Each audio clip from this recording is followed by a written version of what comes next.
So hello, everybody that's out there. We're just checking to see if everything works, and want to view this on YouTube.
Right, everyone, we're not live yet. Just checking. Just checking.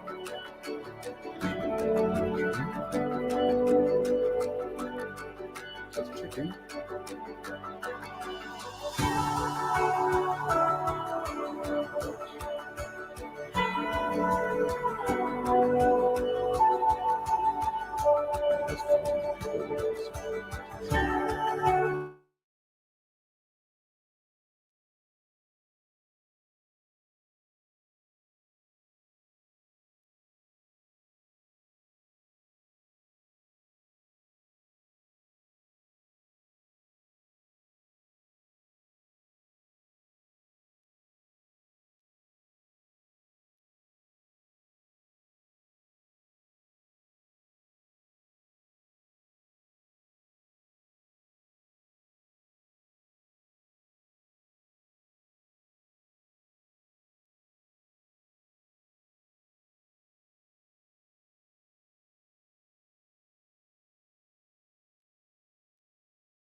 All right there, everybody.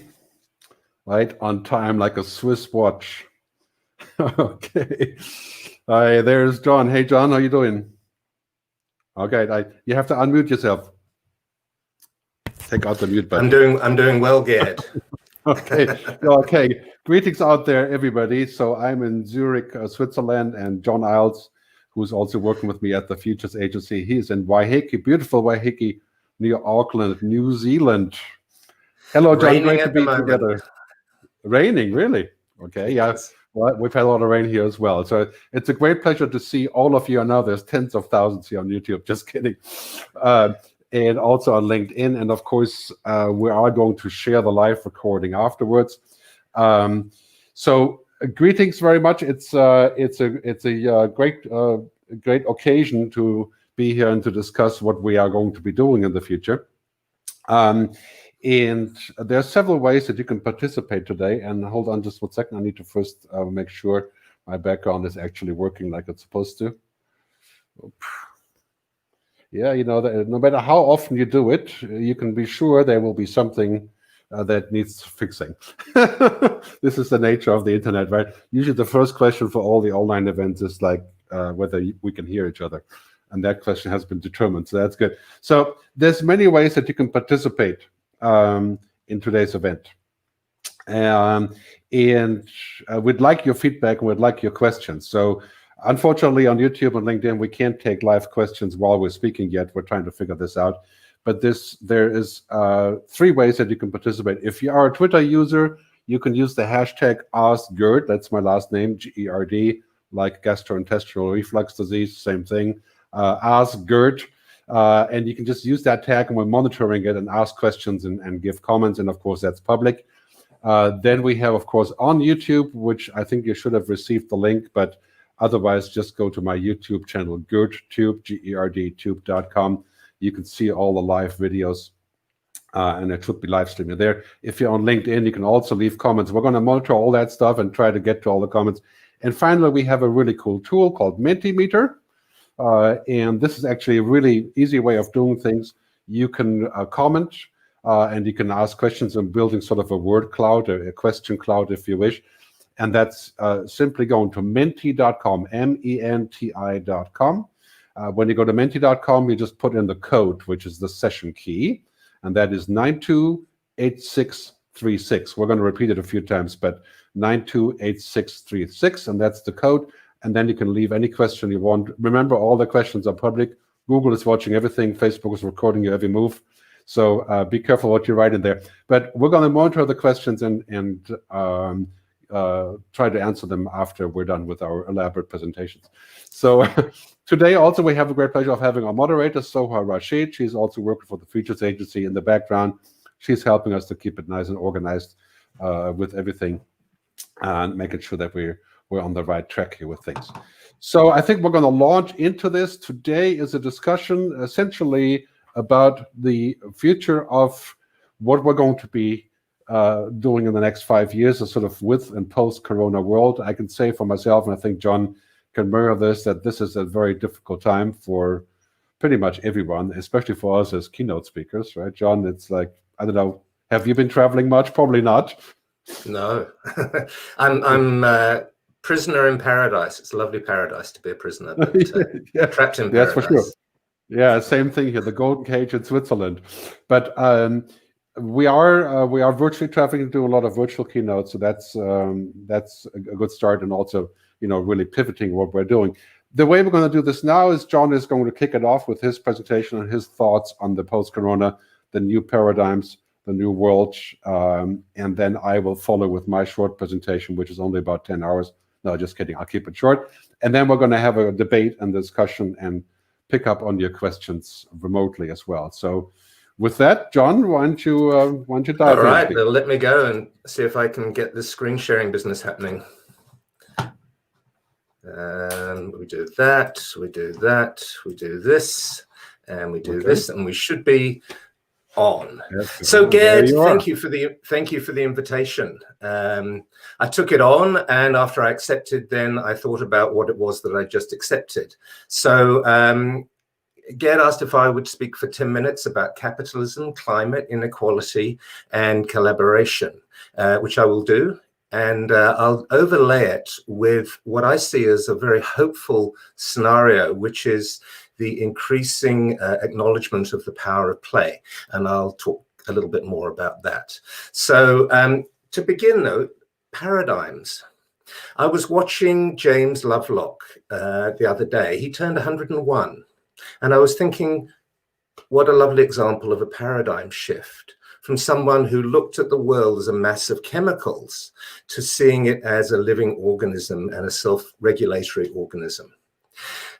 So today I want to talk about paradigms. We've shifted paradigms many times. We've seen ourselves as the center of the universe, and now we're stuck somewhere out on the outskirts of it.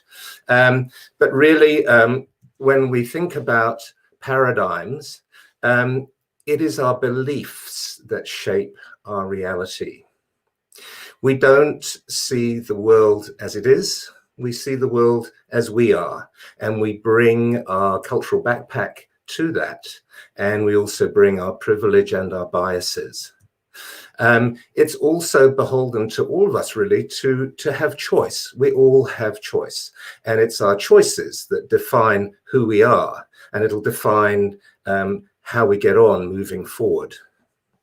The world hasn't really changed in terms of paradigms. We've been going shopping, we've been sleeping, we've been going to work, we've been doing things the way that we have been doing things because that's the way that they are. And if we look at institutions for the last 50, 100 years, they haven't really changed very much. But what we're seeing now is we're seeing sameness at the same time as change. And the two trends that we can see with that change is that it's coming faster and it's more complex in the way that it's arriving. So what do? We're faced with things that we've never been faced with before. We're being asked to make decisions about things we have no information about. We don't have data that informs anymore. So we're forced to inventing new possibilities for ourselves. And President Macron was earlier on in the year famously quoted as saying, we have no choices left but to invent a future for ourselves. So this then means, well, how do we do that? When you look out to the stars, there's an infinite mass out there. And in terms of our understanding, perhaps one of those bright little specks, if we're generous, we really don't know very much. And their answers to our issues actually exist, I believe, in that unknown space, in that unknown territory. So how do we navigate that unknown territory? Well, as I mentioned earlier, there's a renaissance in play. Plato described play as the leap. And in order to leap, you have to play with the ground and understand how you can use the ground to actually leverage yourself higher. And on the other side, you have to learn how to land safely. So the liftoff and the landing. And we as humans, animals, we all learn this, not through instruction, but through trying it out and play. Evolutionarily, play has enabled us to be here. It would have been bred out of us if it didn't have a role. And as Einstein said, it's actually the purest form of research available to us.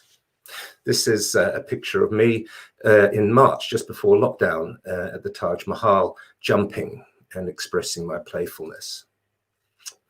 Some, I think, misunderstanding has been around play, that actually play is a waste of time, or it's something you do in your free time, or it's the opposite of work. This is not true at all. The opposite of play is actually depression. And when you think about it, many people right now are in fear, and fear actually kind of narrows your peripheral vision, and it also narrows your thinking process and your ability to think outside the box, or to think of something completely new, beyond the box. So I believe it's super powerful, and it's one of the tools that we can use to navigate our way forward. Sadly, I have to say, around play is we're not seeing it happening enough in our schools. Kids are less and less playing, which means that their play histories are not going to be rich. And Dr. Stuart Brown did some research and showed that the play histories of psychopaths were very, very limited. So I think one of the things that we need to do is instill more free play in our kids in order for them to be the future that we need. It's difficult because creativity and play, those are things you can't measure, but because you can't measure them doesn't mean they don't have value. I'd like to try a little activity with you, please. I'm hoping you have a pen and paper, or pencil and paper with you. I'd like you to write down with your dominant hand. For most people, that would be your right hand. I'd like you to write down a question about a challenge that you're facing right now. And if you could frame that question, please, as a WH question. That's a what or a how or a why or something like that. And let me just give you a moment just to write that down. And if you don't have a piece of paper there, just write it with your finger. It's important to actually go through the physical action of writing. So just take a moment and write down a challenge, a question about a challenge you face.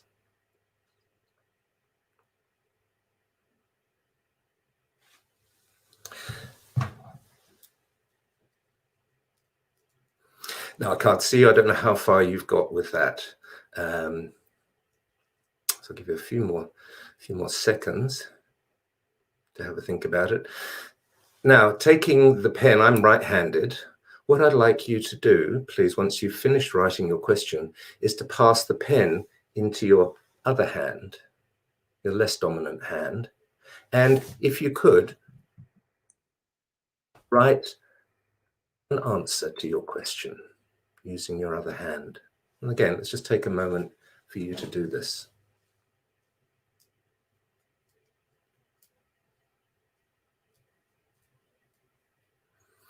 Now, the purpose of this exercise really is just to shift paradigms, to go from one hemisphere of the brain to the other. You're forced, by writing in your less dominant hand, you're forced to think about a sentence that's quite short because your writing is not so great. You're also using different aspects of your brain, and hopefully you've come up with an answer that maybe surprises, or that you didn't know existed there.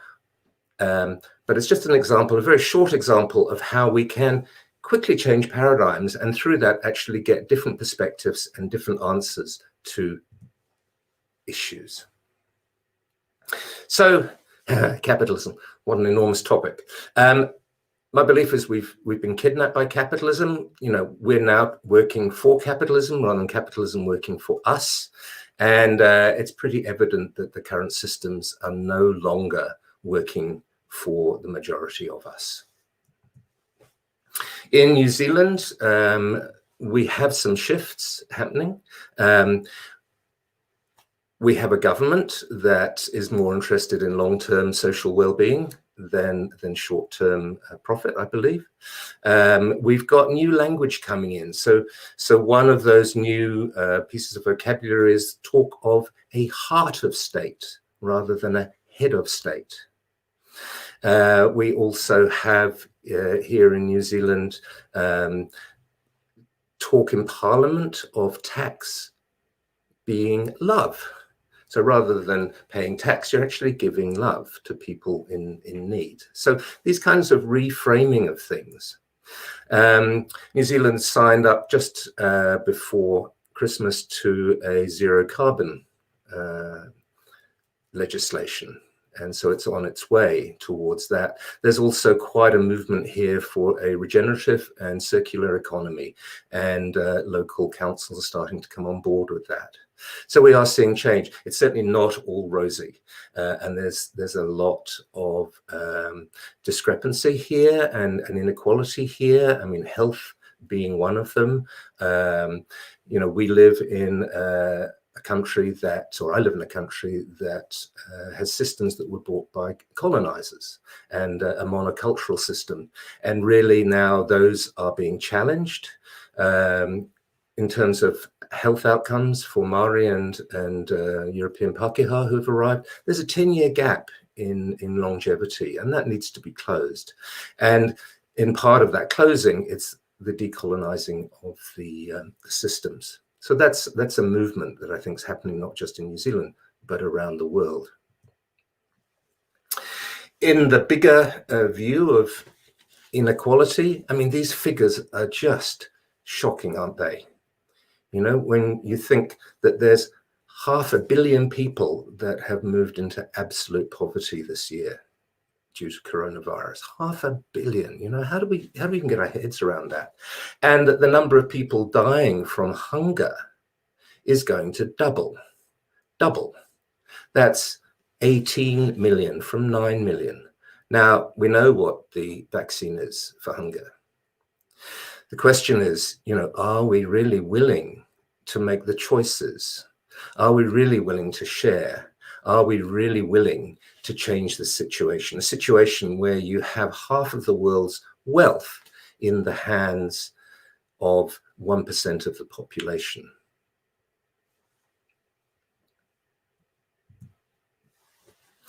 Now, when it comes to climate emissions, there's a lot of talk of individual action, and absolutely, we all have a role to play. But this doesn't let the corporates off the hook.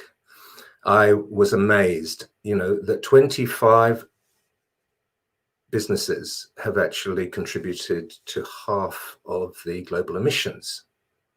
So there's enormous responsibility, and individuals probably don't have the power without collective action or government action to bring these organizations into check, because they don't seem to be self-regulating fast enough for us.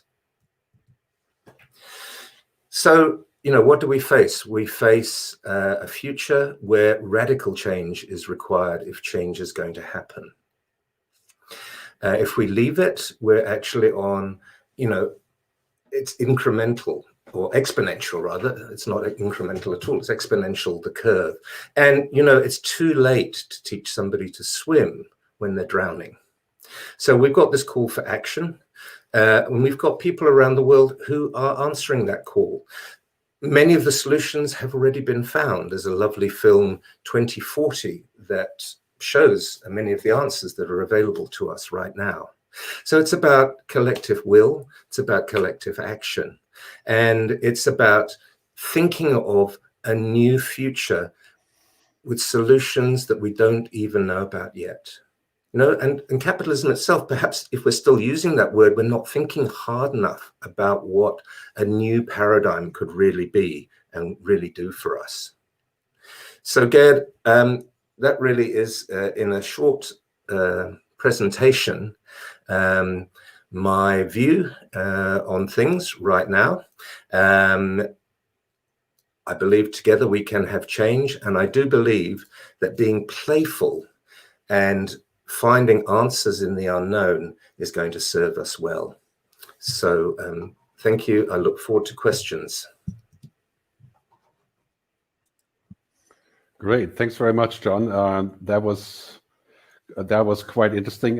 When I was reading your preparation, I was thinking that the most important thing here really is the idea of playing with possibilities, right? Because that seems like the mindset. And, you know, it's hard to say to people who are in trouble, you know, who are fighting for survival, to tell them to play, so to speak, right?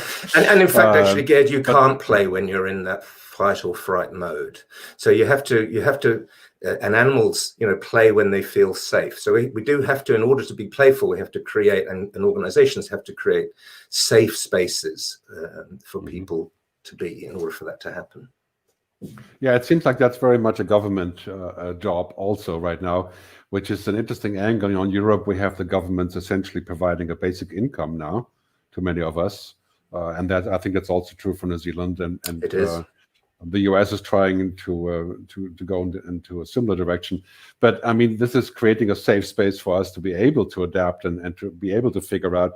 And like here in Switzerland, you know, we have had great support from government, and it's, of course, in Switzerland, people trust government, just like New Zealand, to do the right thing. So it's a little bit easier if you do that, right?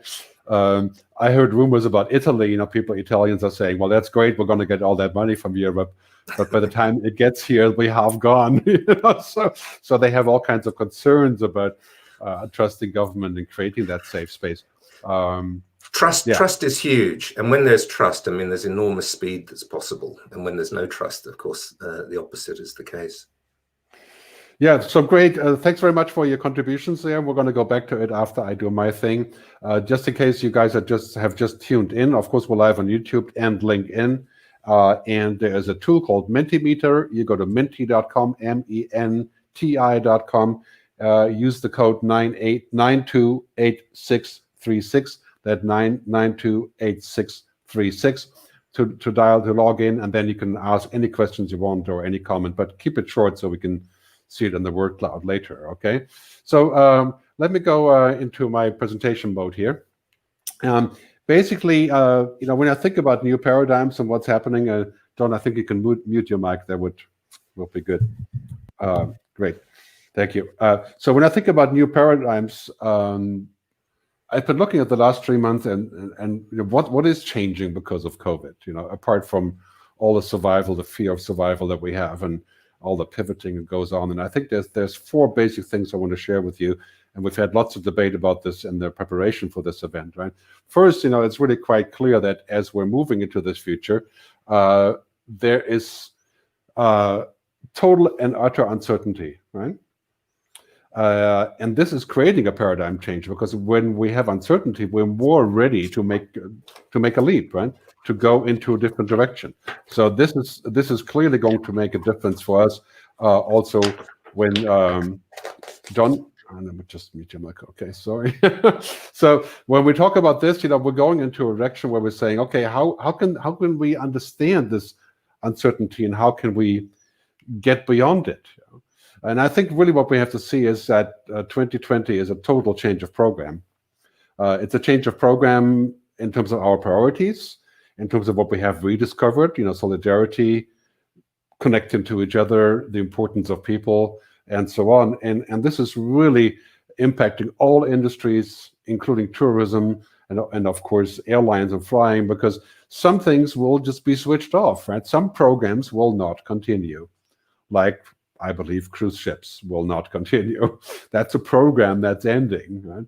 And then there's other programs, like my own program, you know, going off to faraway places and giving keynotes. And now this program is changing, right? It's pivoting. It's completely different. Great cartoon I saw the other day. I think this will enlighten us a little bit as to what's happening here, right? In this change of program, first wave is COVID, and that isn't over, obviously. I'll talk about that shortly. And that's followed by a recession or by economic reset, which we're currently looking at. And then the real big wave behind this is climate change. Right? I mean, think about the logic.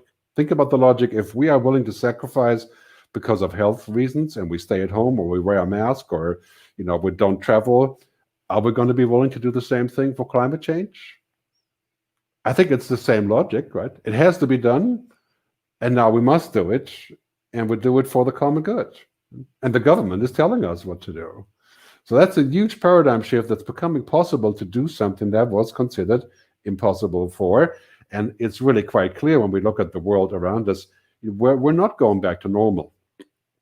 I mean, whatever normal was, we're not going back to a world that's going to be unlocked and be like a year ago. We're going forward to a new normal, with Corona normal, with issues future. And also, I think, really important point, we don't really want to go back to a future to a past that has failed us. A lot of the normal of the past wasn't good. Inequality, bad healthcare systems, and we see the countries that were struggling before, now they're really struggling, right? US, UK, Brazil, South Africa. The normal has failed us. Look at these stats here, right? I mean, the anomalies in temperature that you can see here, mind-boggling how that has changed over the years. The CO2 emissions, of course, led by China and the United States, right? And climate refugees, after 4 degrees global warming, that's basically the entire southern hemisphere. And clearly we're going to see a lot of changes coming there. It's about the billionaires, that have created this huge inequality. 2,153 billionaires hold more wealth than the poorest 4.6 billion combined. And now we're feeling it. Now we're actually understanding what that means, right? Great quote here from Mariana Mazzucato from the World Economic Forum. She says, a killer virus has exposed more major weaknesses within the capitalist economies. We have the opportunity to fix the system. Right? If we don't do that, then we have no chance against the next major crisis, another pandemic, artificial intelligence, geoengineering, climate change.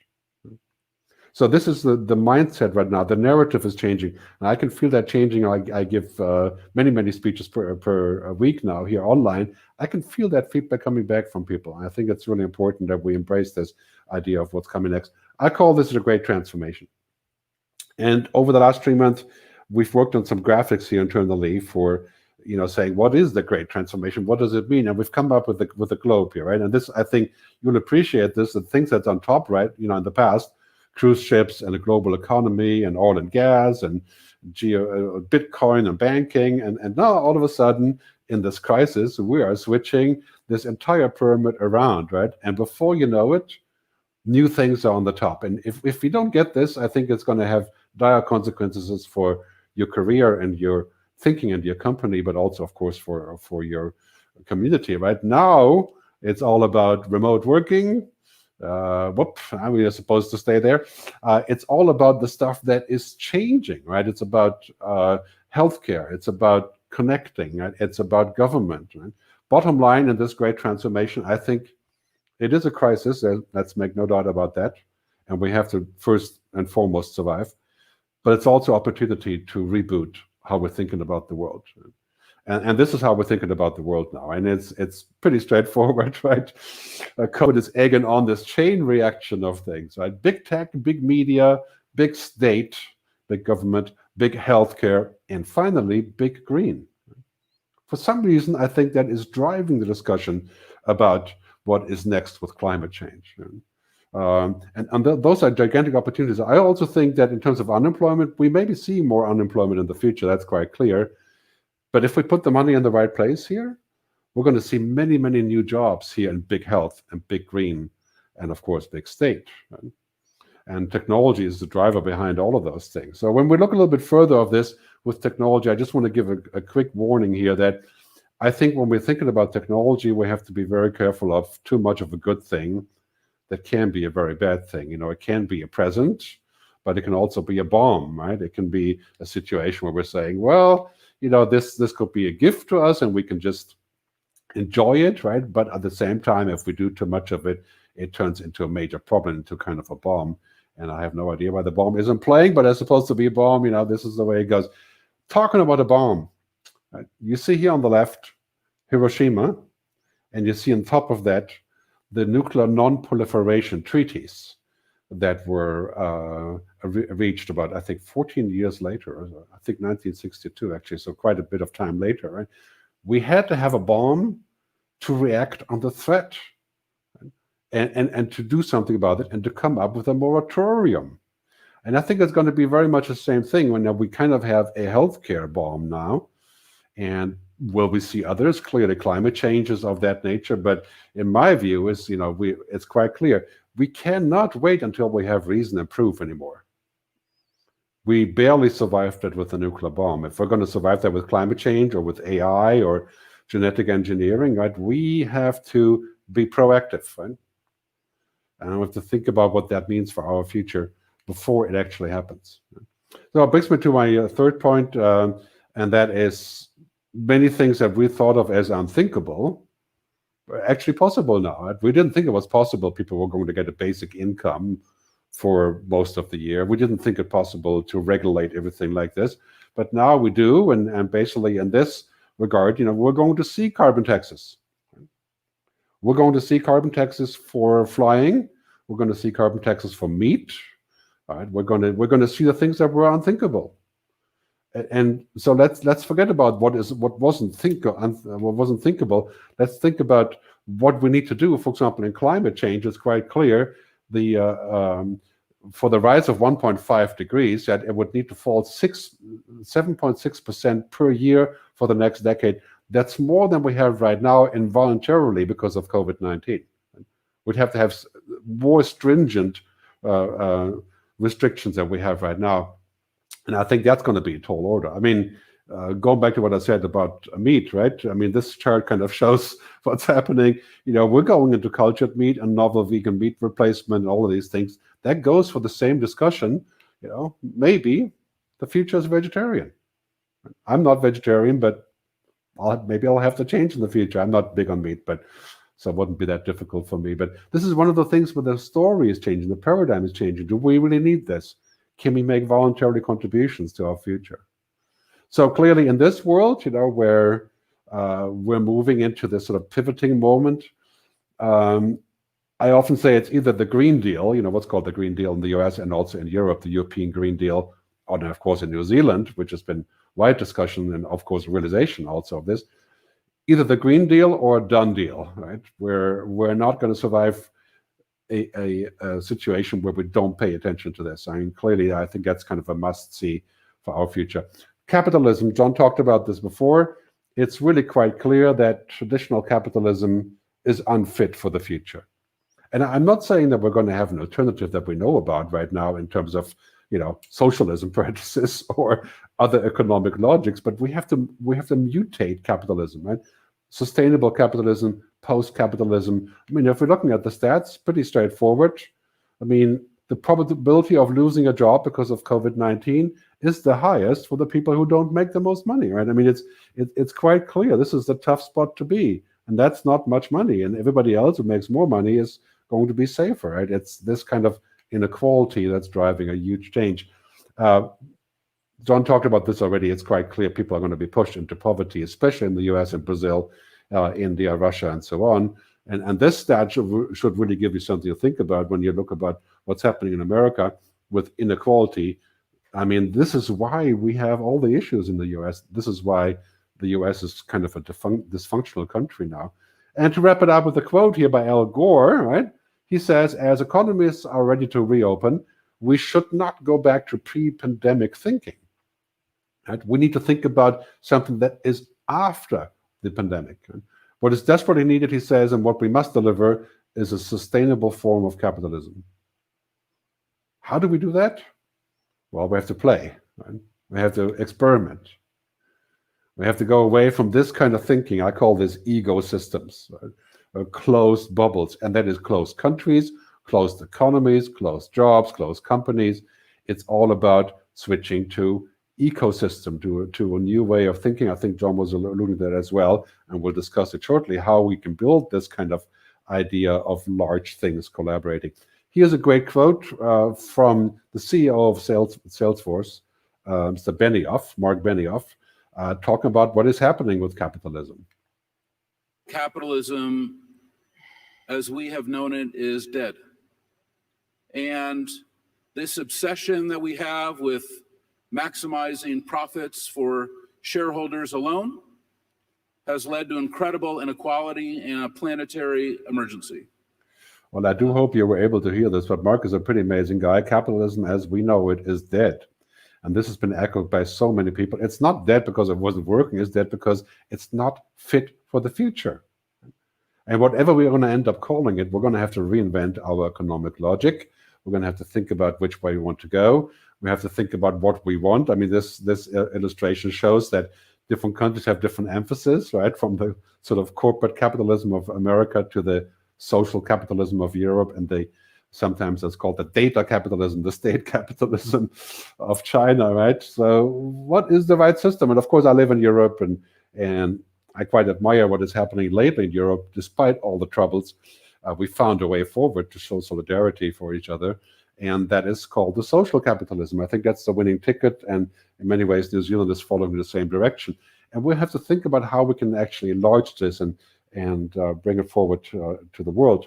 So as we think about capitalism, much has been said in the past about different paradigm, and now in the US you have a stakeholder debate versus a shareholder debate. And so I use this animation here to kind of show what's happening is that we need to think about 4 different streams of things at the same time, not just financial benefit. And that is people, planet, purpose, and prosperity. It's a quadruple bottom line. The Sustainable Development Goals are talking about people, planet, profit.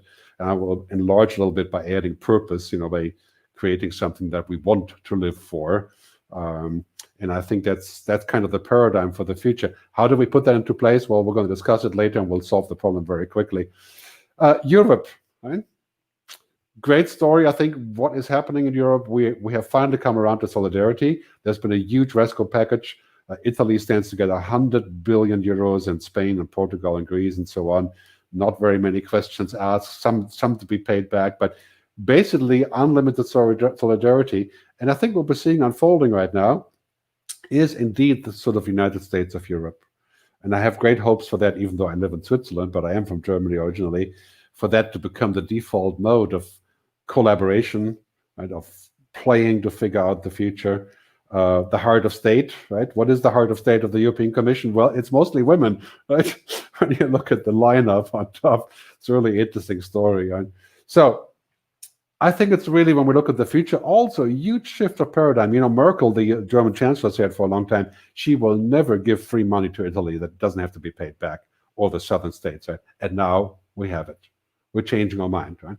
We need unconditional, almost, right, to a large degree, solidarity, or we have a collective demise. What do you prefer? And this is the question that we must ask. Is it going to be solidarity, or is it going to be collective demise, right? And that goes, for example, for education. If you're looking at this really scary chart from the United Nations, we need to figure out how we're going to teach our kids. And it can't be an 8-year-old in Rio de Janeiro in a slum looking at an iPad for going to school. That doesn't work, right? I mean, huge digital divide here. This is a problem that we need to solve urgently, right? Just as one of those collective issues. So let me wrap up by saying we're going into a new world. Right? We're going into a world where everybody has to pivot. And there's 4 things in the water, right? Inequality, that's a little rubber raft on the top, with more people, rich people keeping the benefits of everything and not being touched by COVID. The change of capitalism, that's the kraken there, right? Climate change, and of course the virus itself. And those are opportunities, they are challenges, but they're also opportunities to rethink what we want. The key question about the future, after all, is this, right? What do we want? Do we want to go back to business as usual? No, I think business as usual is not working. It hasn't really worked. It worked for some. Now it's business as unusual, or it's a new way of defining business. And that is the paradigm shift I'm talking about. I think this is a great opportunity for brands, for companies, for ourselves to make that shift. So a final word on this. As we're going into this future and thinking about what kind of world do we want, right? This is a question I ask myself. What kind of future do you want your children to have? If you don't have children, think about somebody else's children. What kind of world are we going to give to people? This is a question that we can and must ask right now, because now is kind of reset moment. It's the moment where you go to therapy the first time and you realize, wow, now It's getting real. So thanks very much for your attention. We're going to go back to the debate here, the two of us, and I really appreciate your time listening to my diatribe here. So, John, any questions? Anything you want to add? You have to unmute yourself again. Okay, here we go. You've got me muted. Yes, I got you muted. That's it. Can you hear me? Back now. So thank you, Gerd. Lots of really interesting things there. I mean, the last one around education is super important. I mean, a couple of questions come to mind there is, what's the purpose of school? And education towards what? And I think, whilst they're huge questions, I think they're really important ones in terms of the future of our kids, and if we actually think, maybe not just our grandkids, but 7 generations forward, what does the future look like? And the seeds of that future I think are here. Right now is a very difficult time for this, because clearly, if you are disadvantaged, you don't have internet or fancy devices, or you're 8 years old, you're not going to learn like other 8 years old did, right? And I think this is a huge challenge. Not just that, but also, what do you learn? Do you learn what used to be good 20 years ago, or do you learn with the new paradigms, right? Yeah. Well, that's right. And what are some of the essential things too? I mean, I believe you can teach an awful lot just with sand and rocks and sticks and so on. And some of that physical stuff, and we were talking earlier about play, actually feeling the world. I taught for a few months in China, and I was surprised, in a class of 70 students, nobody had sat around a fire. And I thought, well, that's interesting. Nobody had, watched the moon set. These natural phenomena are being forgotten, and as we lose touch with that, we lose touch with the being that we. It's funny, this is of course a theme pretty much around the world, but sometimes I say you will not find happiness in the screen or in the cloud, because the happiness is between people. It's not in here, even though we are led to believe that happiness is an Instagram post or whatever it is, right? The same variation, and I think this is really important that we express this to our kid. You were talking in your preparation for this event about what's happening in New Zealand and the 4 parameters of the Maori, how they define life, right? Can you comment on that briefly? Because I think in terms of healthcare,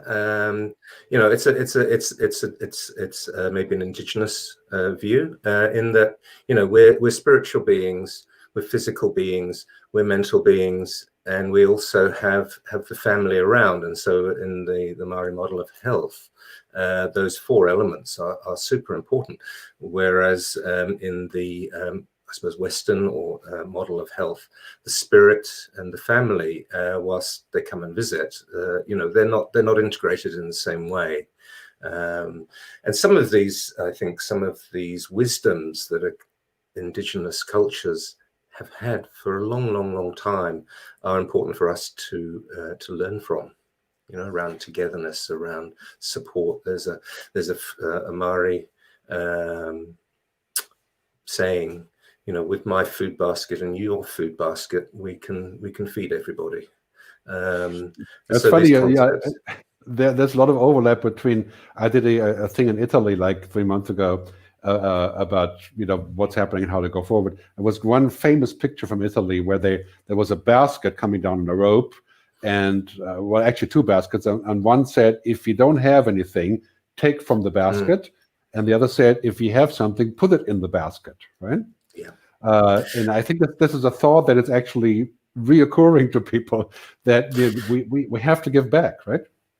Well, it's interesting actually, Gerd, because the solution we already have is that actually we don't really want it, I think, which is it's about loving each other, it's about caring for each other, it's about sharing, and it's about what do I have that I can offer, and what do I need that you can bring me. And that doesn't require massive investments. That's just a change of mindset that could happen overnight without infrastructure, and the world would be a completely different place, a completely different paradigm. Yeah, this is one thing I'm counting on from this crisis, is a change of mindset, a change of mindset on priorities. And I think you can already feel that when people are saying that now it's like really getting down to crunch time, and you change your priorities, and your priorities are you do, right? And you value things different, Gerd. I mean, you talked about value, and I know here when lockdown came, for a moment, money sort of disappeared, and people again valued relationships. They valued local food security and resilience and friendships. And I was surprised really to learn, and I feel slightly naive around this, but that education and healthcare, the value is not measured. They're just seen as sinkholes of cost. But when you think about a hospital or a school, I mean, they're enormous value creators, putting people back into the workforce or just getting people, back into life and not coming back into the hospital with, I don't know, diabetes or whatever it is. But looking after people and educating people, and the value that gives to society is huge. But at the moment, it's not quantifiable, and therefore it's not measurable, and therefore I think it doesn't have value. Yeah, it's one of those things where that shift has to happen in our minds first, and then it happens somewhere else. But it's also not a lot of people find this to be sort of idealistic, right, or whatever you want to, or ephemeral, or something like that. But I think really it comes down to the future economic system. It's not about idealism. The future economic system has to include all these components, and they have to be accounted for. For example, I don't think in the near future any CEO or any shareholder is going to get paid unless you tick off those 4 boxes, right? People, planet, purpose, prosperity, and that's how you should be getting paid. Yeah? And there's nothing wrong with that, right? No, and there's talk, isn't there, around a social license, social operating license, that you actually need to tick those things in order to be able to operate. I think, I'm very hopeful. I see, as you do, this smell in the air of change, and I know individuals, for many years have been working in these arenas for change and leadership for change, and people are doing, the best that they can, and in a way, those lights are starting to pop on, or popcorn is starting to pop, and collectively, I am hopeful, because otherwise I may as well just get the razor blade out and finish myself off, really. Okay, the more it's sold, of course. But Satya Nadella, the CEO of Microsoft, said the other day, there's been more digital transformation in the last 3 months than in the previous 3 years. Right? Yes. And people adapting, and I think that's mostly good. But at the same time, of course, that creates other issues. But still, having said that, I think when we have a reason to change, right, then we actually do it. Right? That's right. Now and the question, that's the question. Do we have a reason now? Do we have a reason to question our financial system, our economic logic? And New Zealand is a great test case for, we have a reason to do this, and we agree to do this, and then we can do it, right? Yeah. It's an interesting one, because it's around behavior change. I mean, most people would like to lose a little bit of weight and be a little fitter. And it's not a lack of information or knowledge. We know what to do: eat less and exercise more. But actually doing it is a whole other thing. So I think getting the messaging right around this, that's engaging and encouraging, and I think playful. People don't want to be beaten over the head with a stick saying, you're bad and you've done this and so on. But make it energized. Yeah, I think this is one. When I speak to people around the world about this, I think one of the key issues is what drives us to make this change. And because humans are essentially, we react to things, and it's about pain or love. We don't really make a move without pain or love, right? And going back to what I said about the nuclear bomb, which is kind of a bizarre example, really, but we had a bomb of 2 bombs that killed like 500,000 people, and another 5 million later on. And that gave us a reason to say, strangely enough, we can't have another 5,000 bombs, right? And now we're here, and we've had COVID, and we're saying, I really think that COVID-19 is just a test run for climate change. Yeah. It's basically saying we have to change what we're doing, put the money in new places, so that we can be ready for a collectively good future. And that is what's happening with climate change. Yeah, it's interesting, and at the same time, more and more money is being spent on arms, isn't it? And these treaties are falling over. What would the world look like if all of that money was put into well-being? Yeah, and I think this is what's happening right now. I mean, if you're looking at the end of oil and gas, right, this is clearly happening, and now people have a reason to pull their money out from oil and gas because it's no longer profitable, right? But we do need to think a little bit further. You know, we can't always have an emergency before we start doing anything, right? And for example, I think a climate emergency we may survive in some way or the other, but an emergency of artificial intelligence, you know, a super intelligence, singularity, you know, would we survive that? Kind of unlikely. Right? Yeah. So we really need to stop thinking, you know, and going into the reactive mode, and we have to imagine what it would look like. I mean, Bill Gates 7 years ago predicted the pandemic, right? And he wasn't the only one. And we could have prepared, we choose not to because it wasn't, you know, it wasn't on the table. Right? Yeah. And it's around. I mean, I know it's a play on words, but you know, responsibility, your ability to respond, and I think our ability to respond, and often we put the onus on other people, but this really is going to require all of us to make a stand. Yeah, and I think what you were saying earlier about what is happening in terms of our mind shift, you know, this kind of future readiness and thinking beyond the obvious and the EQ, IQ concept, right? I mean, it's clearly so around the world, we can see the countries that are best off are run by women, right?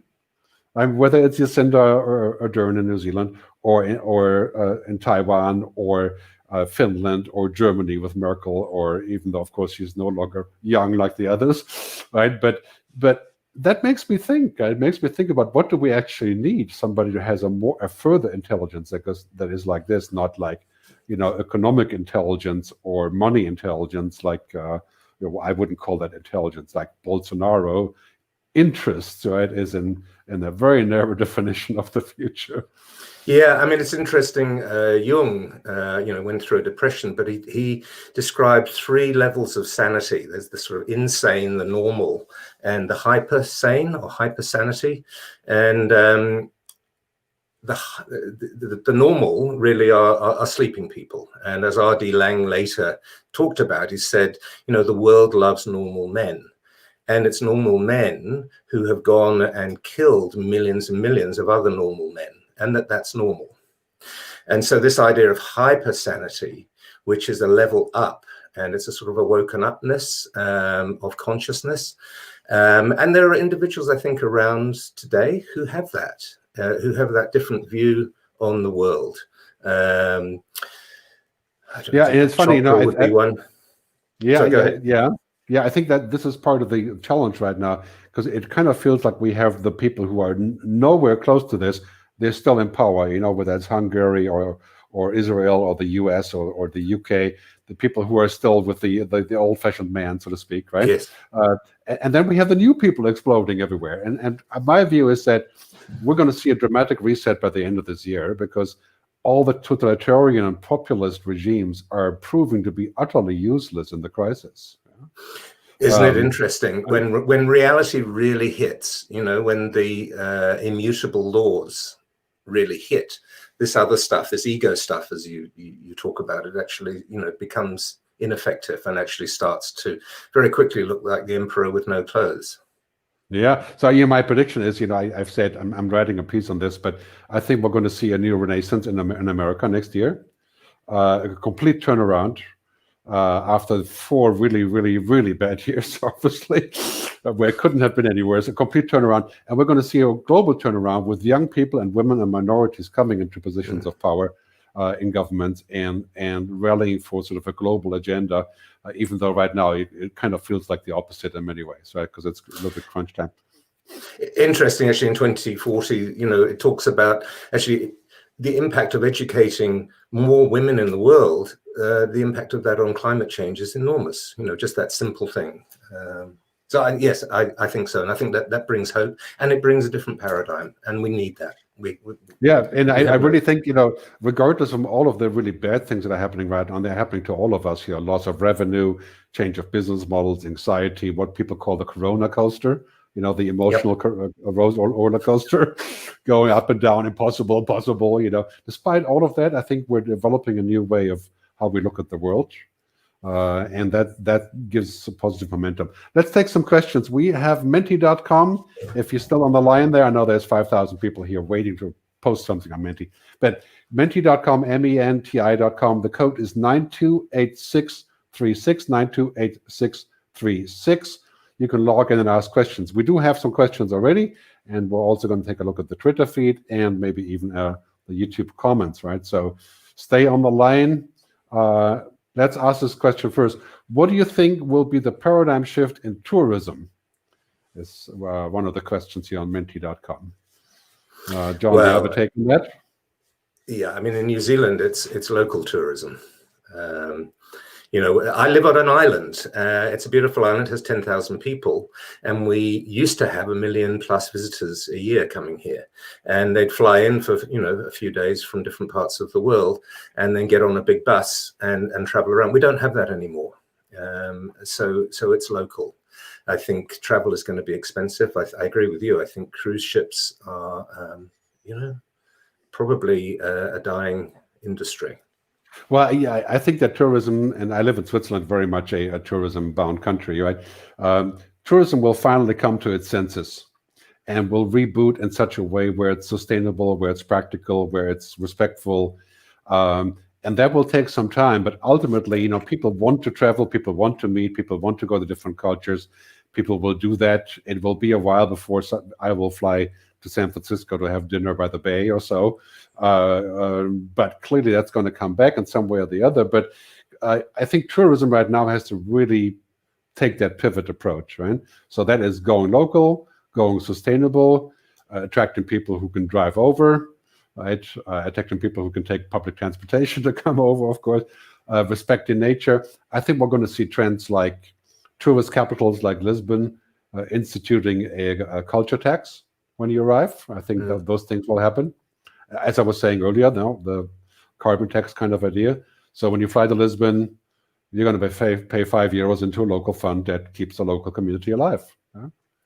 I think it's exciting, Gerd, because it gives us an opportunity to reflect, doesn't it, right now, and go, well, what might it look like? Is it serving us in the way it is? I mean, for us as an island, these big double-decker buses that we as a community can't get on, although they go past every 30 minutes. It's not really working. So what does work? And I agree with you. It is around sustainability. It has to be, and value. Value for the community, value for the participants. And really honoring that value, I suppose. And I think that's what we will see with travel, because it's going to be more expensive. And so we are not just going to jump on a plane and go for a weekend somewhere. I think the kind of exploitation of travel that we've done in the past, including myself, we hop to Malaga for the weekend because it's cheaper than staying in Manchester or Zurich, right? And that's sort of nonsense. And the cruise trips, which in my view, utter nonsense to begin with. But hey, let's be tolerant and say people want to do this, but let's think about the nonsense that we don't need anymore, and let's pay what it actually costs, right? I mean, if we were to pay the externalities of tourism, it would be more expensive, and maybe we would choose a different vacation to be less expensive, so that we have to pay what it actually costs, and this is very true for New Zealand and Waiheke, of course. And this is not a black or white solution, but it's something that is a new paradigm.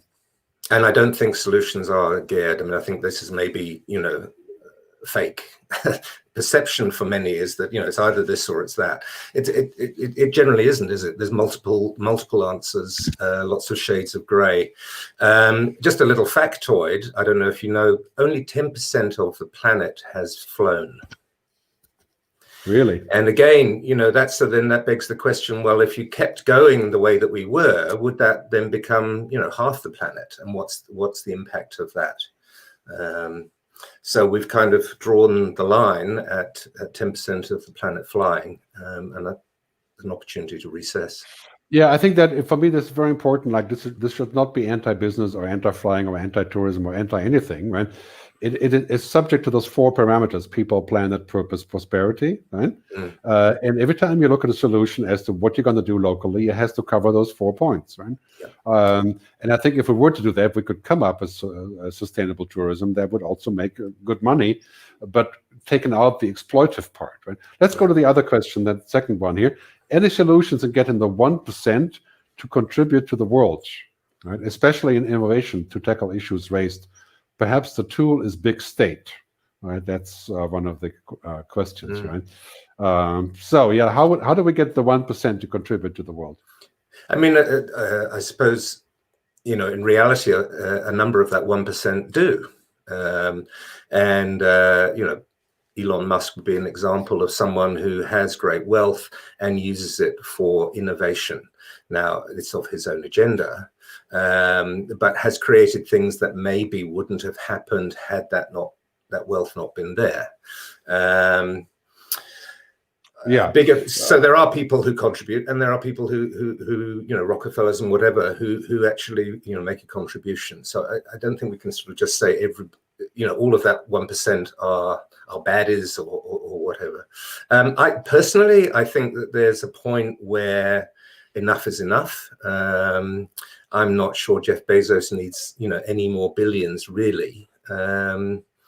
And I think it starts to become quite undemocratic when you have an individual holding so much wealth, because there is power attached to that wealth, and it comes, without, I suppose, any kind of conditions. And in terms of, people, planet, purpose, it's very much an individual's decision. Maybe how would it be if, you get to keep your first billion, but anything else beyond that actually goes back into a system? I'm sorry, I don't have that problem, but maybe I have a first billion Italian lira or Indonesian rupee. I can have both. Right? But I think here I think the real difficulty is, of course, there are many people from the 1% who are making big contributions and making a huge difference, like Bill Gates and many others, right? But generally speaking, I think in a system where we have strict capitalism, there's no solution to this, because the state and the government wouldn't mingle in such a way to essentially cut down on the liberties of rich people, right? So the solution, as always, is a balance and a compromise and incentive, right?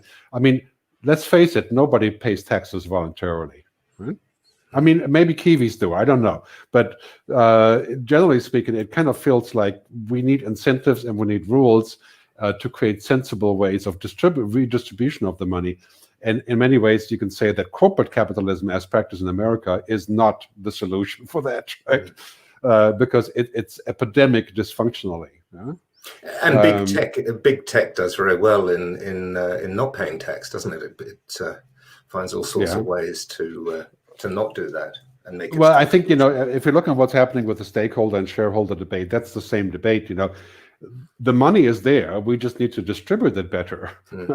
And I think this is something that is a question of policy. And again, this is a real threat to traditional market-free capitalism, Adam Smith, Invisible Hand, and so on, which clearly has worked for a while, but is no longer working, right? So if we were to take it to the next step and say, how do we create a sustainable capitalism? Well, this is the key question. Where do we take the money? Who's going to be distributing it, and all of those things. And I think we're getting there very quickly here, right? Because clearly, if we don't put money into healthcare, we are in deep trouble. And education. Yeah. So that leads to the next question. So is the future of our children at peril because people in influential positions do not have children? That's a good one. The digital apartheid, will we ever be able to bridge the digital apartheid? So the future of our children at peril. John, what does peril mean? I mean, does that mean that they're all going to die? I don't think they're all going to die. I mean, I have great faith in humanity. I think people will find ways. The question is, if it's just left, then what it looks like, we're not really going to have a say in. It's going to be whatever shakes out, and that might be, it might be a future that much of the, I don't know, some of the movies and things, the dystopian futures look like, and we don't want that, or I don't want that. Maybe others do. So, are they in peril? I think that they've got a harder task if we just leave them to their own devices. And I didn't understand the question around the giving birth. What was the? People in influential positions don't have children, which I'm not sure that's correct, but there is a decline. I mean, talking to my kids, it's really interesting the number that don't want to have kids. So I think population is going to be declining. It is already, but that trend is going to continue. Well, I think generally speaking, if you ask me the question if the future is in peril, I would say it could very well be totally in peril. It could be heaven or it could be hell. And basically we're at several junctions, right? My optimism comes from saying, we are inventing science and technology that can solve almost all practical problems like energy, water, and food. But technology will not solve our social problem, our cultural issues, our political issues, our policy issues, and our human issues. That's up to us. Technology doesn't care and doesn't know how to do that. So if you ask me if our kids are in peril, I would say, well, they could live in heaven if we were to do it right, or they could live in hell if we miss all the intersections. Right? It's interesting you talk about that. It reminds me of the story I was told many years ago of heaven and hell. And in hell, people have very, very long arms, so long that they can't actually get the food into their mouths, but there are tables of beautiful food. And heaven is exactly the same, all these tables dripping with beautiful food. The difference is that in heaven, people can't feed themselves, but they feed each other. And in hell, nobody feeds each other.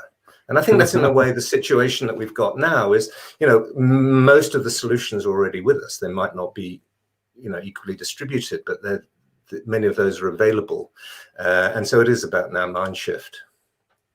Yeah, and I think we have a comment on this as well from the comment section here. It says, you're very optimistic. Looking at the political trends, you see more nationalism and protectionism. A trade war in the United States of Europe is utopia.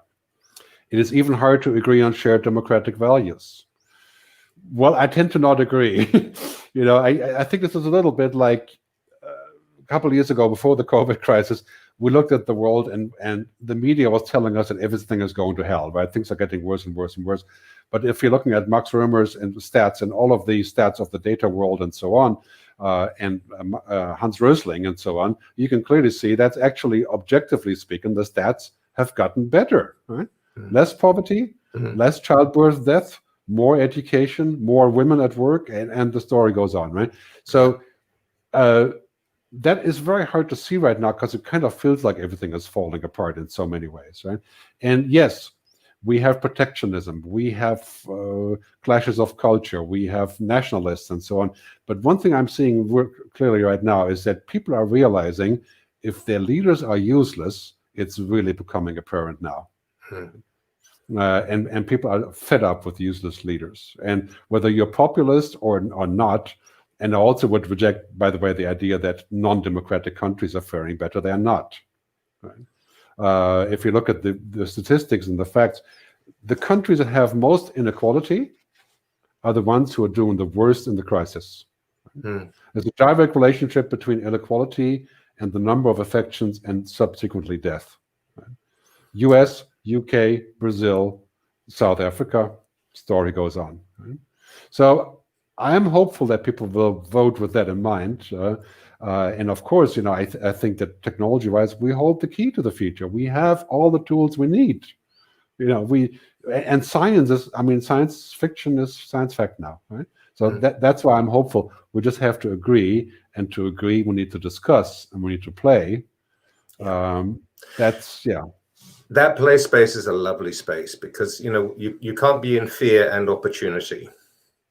They don't coexist. But when you're in play, you're in that opportunity space. And play can be music, play can be sport, play can be all sorts of different variations of it. But and within play, in real play, there's no room for dominance. There's no room for sadism. Those don't have a place in play. Play is around helping each other really get stronger through collaboration and co-creation. And maybe it's idealism, and maybe I'm too hopeful. But I believe in humanity, and I believe that we as humans have that capacity to step up and to step Yeah, I up. think, I get this question a lot about, why am I such an optimist? And I always say that all humanists are kind of idealists, of course, in some way. But also it comes down to the very simple questions. Do you believe that humans are evil or good? Right? And apart from all the religious connotations, are humans basically good or are they usually evil? Right? And to this, I would say, I think it's been proven in history that we're essentially good, parenthesis, right? But we can be led to evil things, yeah. But it's not our nature to do the wrong things. I don't think, yeah. And in that regard, there was also a great saying. I think it was Winston Churchill who once said that America can always be trusted to do the right thing after they have exhausted all other possibilities. Right? And I think that's so true to our reality. And I think that is really something where we have to have that mindset about doing the right thing without exhausting all the bad things. Yeah. And at times to question things, just because something's legal doesn't mean it's right. I mean, slavery would be an extreme example of that. And I'm sure at the time that, people knew it wasn't right. So I think we do part of paradigm shifting is challenging assumptions and challenging the status quo. There's a related question to this. It's about the developing countries, which I think we should take. How do we help developing nations to skip the consumerist stage in their development? People talk about the environmental impact of cattle farming and so on, but carbon impact of manufacturing is much worse. So how do we get developing countries to come to the table and not do what we did? Right? That's a question I get a lot too. I think that answer is quite difficult. Do you have a take on this? No, I mean, I think it's fair enough if I've got refrigeration that others wanted as well, and why should I say, well, you can't have it? So again, I think technology has a play here in that we don't just roll out crap, that it's actually, we are looking for things that in that growth that are for people and planet. Is it good for the planet? Is it good for the people? Is it good for the community? It's a difficult one. It really is a difficult one. I think the answer to me in a nutshell is we have to pay them. Right? Yeah. And we have to give them things that we have to make their situation better, right? So if we get water desalination machines and they're much cheaper than what we have today, and then we use them in New York and wherever, how about giving the machines or leasing them for very, very cheap to African countries, right? And if we get the Internet of Things in our city, and it's helping us to reduce the cost and CO2 output and so on, do we just license it to Lagos, Nigeria, because we can get a high fee, or do we do it under some sort of collective license, right? And those are all questions I think that come to mind. And clearly, the only reason that we're going to get countries to pull together and to agree on this is to say that our collective future is in question. Right?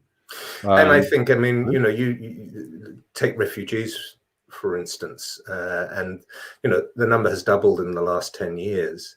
And just think about the impact that the Syrian refugees had on Britain, really, and probably pulling out of Brexit was in part influenced from the refugee crisis. That's only going to increase if desertification keeps going and all these other things happen. So yes, I think there's a real imperative around actually. It's about a generosity culture, but it's also about in my own best interest, because if that tide of refugees gets worse, it's going to impact everybody. Well, if there's one thing that's sitting comfortably. Yeah, I mean, the COVID crisis has clearly shown that if we don't collaborate on a global level, we're toast. Right? I mean, this goes for research, it goes for practical things, it goes for restrictions, it goes for travel orders, and so on and so on. I mean, basically the only solution to larger issues like healthcare, like technology, like geoengineering, and so on, is a global collaboration, just like nuclear weapons. Right? And I think this is what speaks to me against, we may have less globalization in terms of trade or supply chain and those kind of things in the next few years as a reaction, right? But we're going to have more globalization on the larger stories and the existential stories. Let's take one more question, and then I think we have to wrap up. Huh? So there's one question here, but what do you think will be the paradigm shift in food and beverage? Will restaurants still be relevant? How do you see the real estate around food and beverage?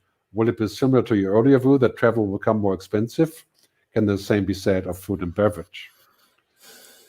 Yeah, that's a good question. I think to me that's the same answer. We're going to see new values emerge there, and restaurants are on a pretty good path right now. For example, in many cities around the world, the city has allowed the restaurants to go out, push further out into the street for safe dining, and that is, basically the city is saying better to have the restaurant than to have a street.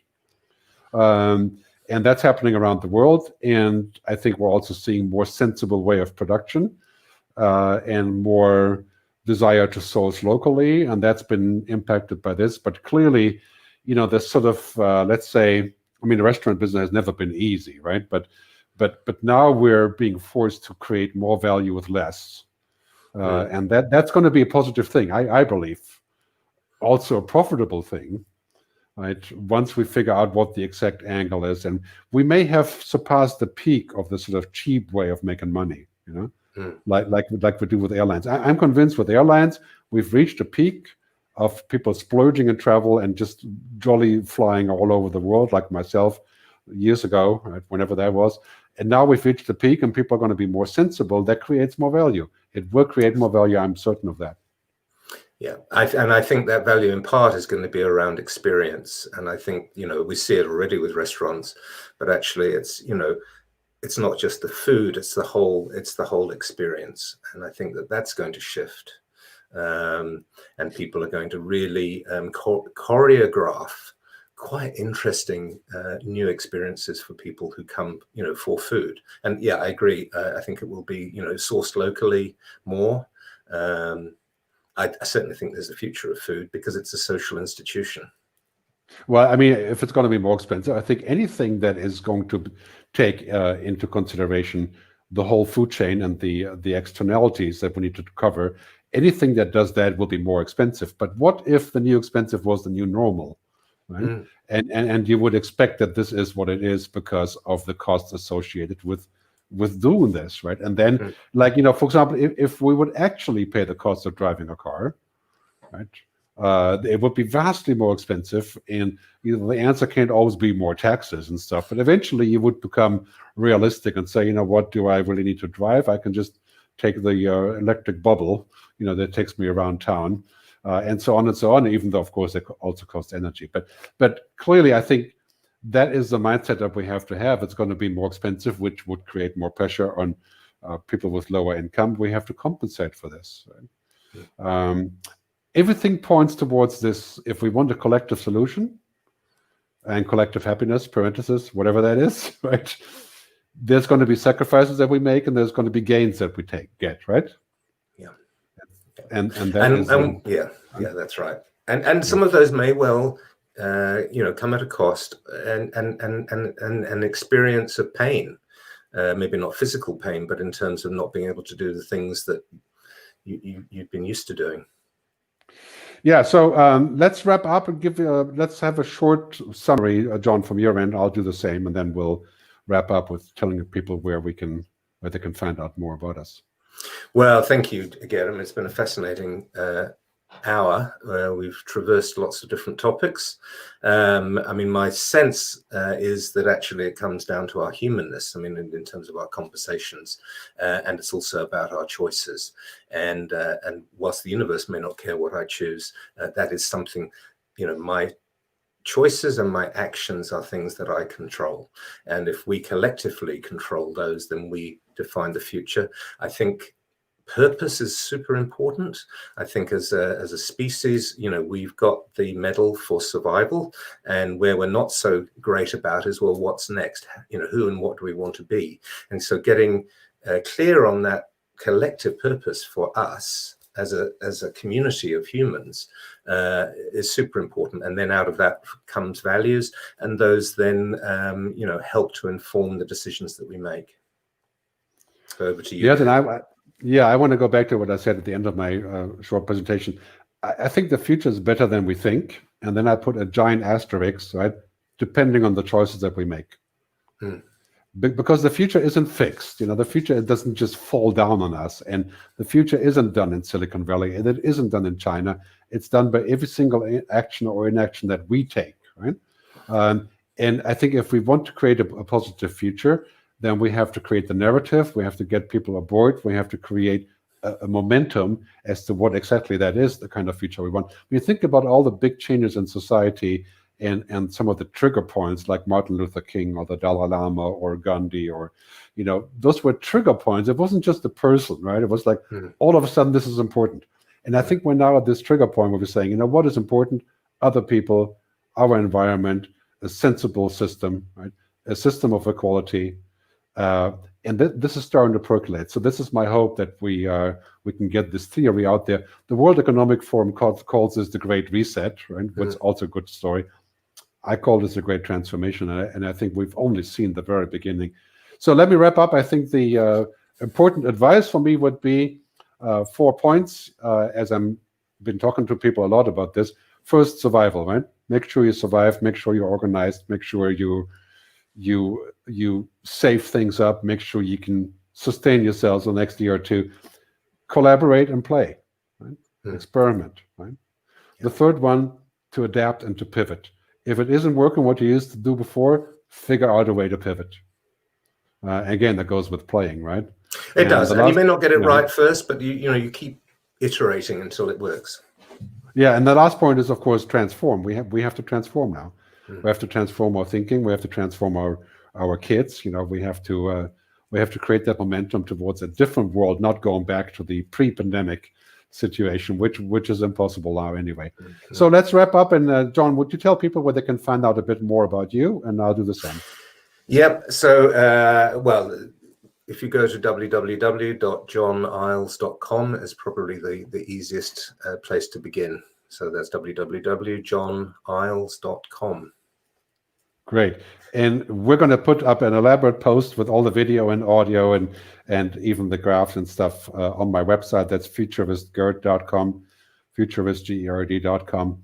And of course, I would be vastly amiss if I wouldn't make a pitch for my book, Technology versus Humanity, which you may have already seen. It's techversushuman.com.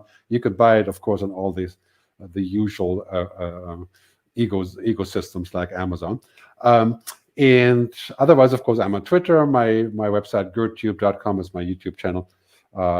And also on the final note, we're launching a new TV show called Where Are We Going? And John will hopefully be part of that as well. And if you need help being playful, let me know. That's right.